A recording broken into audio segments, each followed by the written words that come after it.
কিন্তু উনি original master maker, সিনেমার মেকার। উনি অবশ্যই সিনেমা বুঝেন। ওনার সিনেমা যতবারই আসবে ততবারই সিনেমা ব্লকবাস্টার হিট হবে। ওনাকে আপনারা মেন্টাল বলেন, তারসিরা বলেন, যাই বলেন, এটা ওনার পলিটিক্স।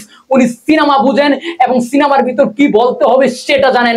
সুতরাং ওনার সিনেমা যদি জেমস হোক কিংবা ওনার সিনেমা মদনা হোক, অবশ্যই ব্লকবাস্টার হবে। ও মাই গড, ফাইনালি মালেক আফসারি এবার কিন্তু শাকিব খানের সাথে। দর্শক, আমরা কিন্তু সকলেই জানি মালেক আফসারি স্যার একজন মাস্টার মেকার। আমরা কিন্তু সকলেই জানি মালেক আফসারি একজন শাকিব খানের অনেক বড় ফ্যান, অর্থাৎ মালেক আফসারি স্যারও কিন্তু একজন বিশাল শাকিবিয়ান। আপনারা যারা সোশ্যাল মিডিয়ায় ঘোরাফেরা করেন, আপনারা যারা ইন্টারনেটের মাধ্যমে থাকেন, যারা শাকিব খানের খোঁজ রাখেন, যারা বাংলা সিনেমার খোঁজ রাখেন, তারা কিন্তু অবশ্যই মালেক আফসারি স্যারকে জানেন এবং মালেক আফসারি স্যারকে চেনেন। আপনাদের যদি ন্যূনতম জ্ঞান থেকে থাকে, আপনারা কিন্তু অবশ্যই মালেক আফসারি স্যারকে এপিসোড করবেন। উনি কিন্তু ওনার জায়গা থেকে একদম রিয়েলিস্টিক ভাবে সৎ। আমি কেন বলছি, আমি কিন্তু সেই 2016-17 সাল থেকে মালেক আফসারি স্যারের সাথে কানেক্টেড। দর্শক, এখন ভাববেন আমি কি ওনার সাথে সরাসরি কানেক্টেড? একদমই না, আমি কিন্তু সোশ্যাল মিডিয়ার মাধ্যমেই কানেক্টেড। উনি অনেক সময় অনেক ধরনের এলোপাতারি কথা বলে থাকেন, কিন্তু কেন বলে থাকেন সেটা বোঝার ক্ষমতা অনেক অডিয়েন্সের থাকে না। কেননা উনি কিন্তু ওনার মার্কেটের জন্য, ওনার মার্কেটের একটা অ্যাডের জন্যই কিন্তু উনি অনেক ধরনের কথাই বলে থাকেন, কিন্তু বেলা শেষে উনার যে গুণ, সেই গুণ কিন্তু বোঝা যায়। উনি কিন্তু ফাইনালি একজন অরিজিনাল জ্ঞানী লোক, অরিজিনাল বিশাল পলিটিক্স লোক, যে পলিটিক্স একজন মাস্টার মেকারের থাকা অবশ্যই প্রয়োজন। আপনারা অনেকেই ভাববেন যে সিনেমার ভিতর আবার কিসের পলিটিক্স। আপনারা অনেকেই বলে থাকেন শাকিব খানও অনেক পলিটিক্স করে। দর্শক, এখন আমি বলছি একজন মেগা স্টার, সুপারস্টারের কিছু পলিটিক্স করতেই হয়, পলিটিক্সটা যদি পজিটিভ হয়। এখন বলছি এই পজিটিভ পলিটিক্সটা কিন্তু সকলেই করতো। মান্নাও করেছেন, রাজ্জাক সাহেবও করেছেন, এমন বড় বড় স্টার যারা রয়েছে তারা সকলেই করেছেন।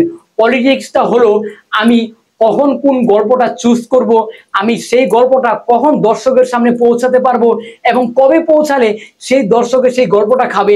অনেক ধরনের কিন্তু আপনার পলিটিক্স আছে, তবে সেই পলিটিক্স গুলো পজিটিভলি হতে হবে, তাহলেই একজন স্টার, তাহলে একজন সুপারস্টার। আপনি ওনাকে নিয়ে যে সিনেমায় ফুল প্যান্ট পরানো প্রয়োজন, সেই সিনেমায় যদি আপনি ওনাকে হাফ প্যান্ট পরিয়ে দেন, তাহলে উনি অবশ্যই আপনার সাথে পলিটিক্স করবে। এমন পলিটিক্স করবে যেন আপনি নিজে থেকেই ফুল প্যান্ট এনে দেন। দর্শক, এখন বলছিলাম মালেক আফসারি স্যারের কথা। উনি যে ইউটিউবিং করেন, ওনার ইউটিউবিংকে আমি সাধুবাদ জানাই। ওনার ইউটিউবের জন্যই আমরা সাধারণ ইউটিউবার আছি, বা আমরা যারা সাধারণ অডিয়েন্স আছি, যারা ইউটিউবে ভিডিও দেখি, তারা কিন্তু মালেক আফসারি স্যারের সাথে কানেক্টেড হতে পেরেছি। কেননা মালেক আফসারি স্যারের অন্তরঙ্গের সাথে আমরা পৌঁছাতে পেরেছি।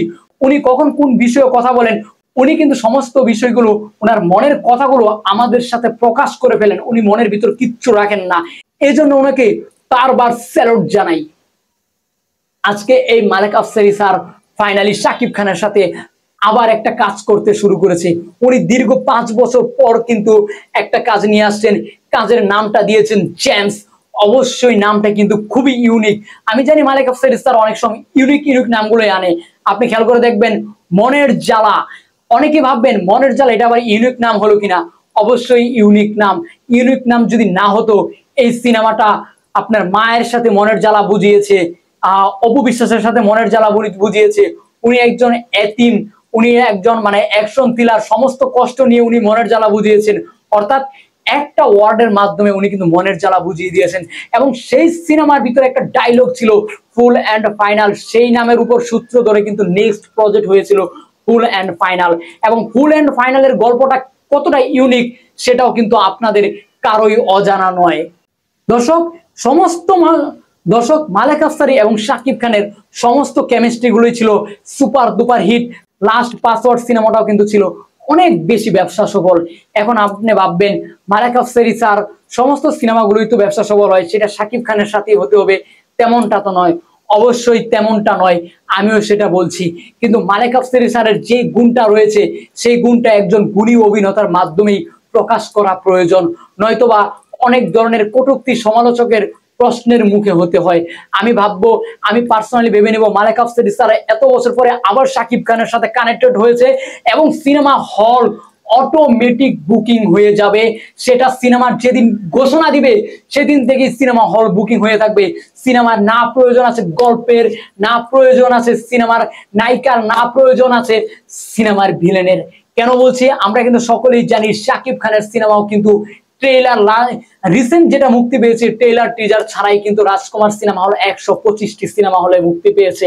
এবং সেখানে যদি ডিরেক্টর মালেক আফসারি স্যার থাকে তাহলে ওনার যে মেকিং, আমি পার্সোনালি বলবো এই পর্যন্ত বাংলাদেশে যতগুলো সিনেমা হয়েছে সর্বোচ্চ মেকিং ছিল মালেক আফসারি স্যারের লাল বাদশাহ সিনেমা। অনেকেই বলবেন মালেক আফসারি স্যারের লাল বাদশাহ কেন, আপনার পাসওয়ার্ড কি খারাপ মেকিং হয়েছে? অবশ্যই খারাপ মেকিং হয়নি, কিন্তু লাল বাদশাহ সিনেমা যারা সিনেমা বোঝেন, যারা সিনেমা দেখেন, যারা সিনেমার উপর অ্যানালাইজ করেছেন, তারা যদি একবার লাল বাদশাহ সিনেমাটা দেখে আসেন তাহলে ভাববেন সিনেমার ক্যামেরা কোথায় কোথায় করা হয়েছে, কখন কোন জায়গার শট নেওয়া হয়েছে, কখন হাফ শট, কখন ফুল শট, এমনও দৃশ্য ধারণ করা হয়েছে।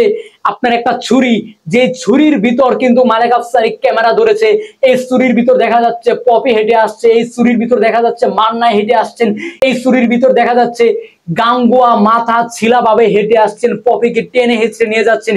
এই যে ক্যামেরা একদিকে গিয়ে বিপরীত ভাবে শুট করা, এটা কিন্তু মালেক আফসারি স্যার ছাড়া কারোর দ্বারা সম্ভব ছিল না। এখন অব্দি আমি দেখছি না। উনি কিন্তু সকল ধরনের তৃপ্তি দিয়ে থাকেন ওনার একটা সিনেমার মাধ্যমে।